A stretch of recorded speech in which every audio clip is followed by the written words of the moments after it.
यदि जल को मुट्ठी में कसकर बांधें, तो जल कैसे अपना मार्ग बनाकर निकल जाता है?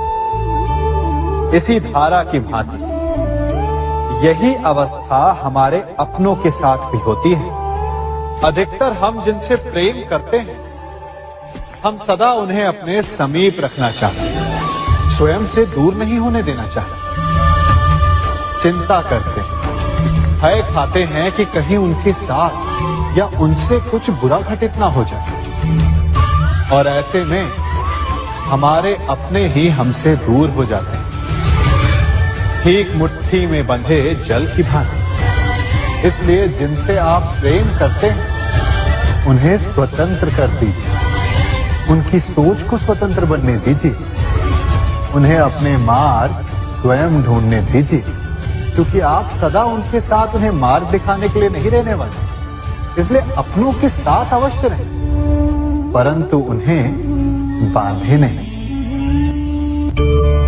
जन्म के पश्चात बालक जब पहली बार अपने नेत्र खोलता है, तो उसका मन उत्सुकता से भरा होता है कि ये संसार क्या है, उसे क्या दिख रहा है। ये उसके जीवन का नया आरंभ होता है। परंतु जैसे हम धीरे धीरे बड़े होने लगते हैं, अनुभव अर्जित करते हैं, हमारे मन की उत्सुकता, हमारे जीवन का चाव होने लगता है।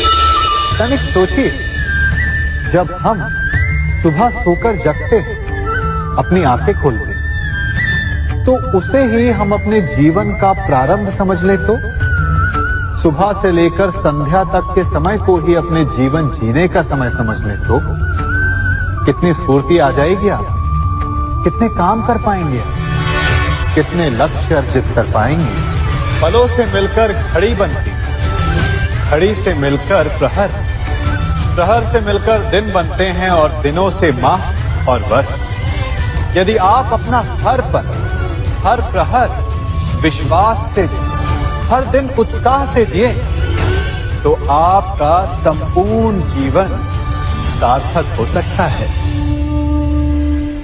मनुष्य अपना जीवन विश्वास पर जीता है, परंतु विश्वास किसका? तनिक सोचिए, किस पर विश्वास है आपको? महापुरुषों की कही बातों पर, ग्रंथों में लिखे ज्ञान पर, माता पिता की सीख पर, या मित्रों के दिए गए निर्देशों पर, या फिर मेरी कही बातों पर? ये सब विश्वास अपूर्ण है जब तक आपको स्वयं पर विश्वास ना हो। यदि विश्वास करना है तो पहले अविश्वास करने के विज्ञान को भी सीखना चाहिए। आप किसी की बातों पर विश्वास न करें, आप अपने मन से पूछें, अपनी अंतर आत्मा से प्रश्न करें, और जो उत्तर मिलेगा वही सबसे उचित होगा। जब आप अपने मन, अपनी अंतरात्मा पर विश्वास करना सीख जाएंगे, तो नीति ज्ञान सब आपके भीतर से स्वतः उमड़ेगा। और यदि आप स्वयं पर ही विश्वास ना कर पाए, तो धर्म ग्रंथों में लिखे श्लोक, महापुरुषों की वाणी, माता पिता की सीख या मित्रों का निर्देश कोई भी लाभ नहीं दे पाएगा। एक पिता होने के नाते आप अपनी संतान के लिए क्या करते हैं? उसके लिए बहुत सारी सुविधाएं जुटाते, बहुत सारा धन कमाते हैं ना? और क्या आपको ऐसा लगता है कि यही उचित है आपकी संतान के लिए? इस पंछी को देख रहे हैं,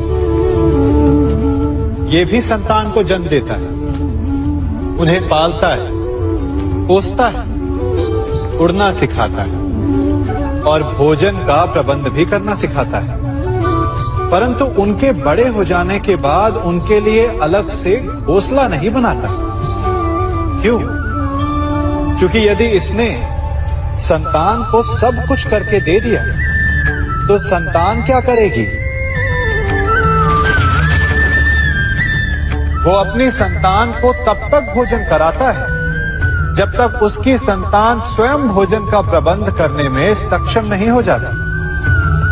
और उसका लाभ ये मिलता है कि उसी की भांति उसकी संतान आत्मनिर्भर बनती है। इसलिए अपनी संतान को उतनी ही सुविधाएं दें जितनी आवश्यक है। मोह को त्यागें। आपका उनसे मोह उन्हें कभी आत्मनिर्भर नहीं बनने देगा।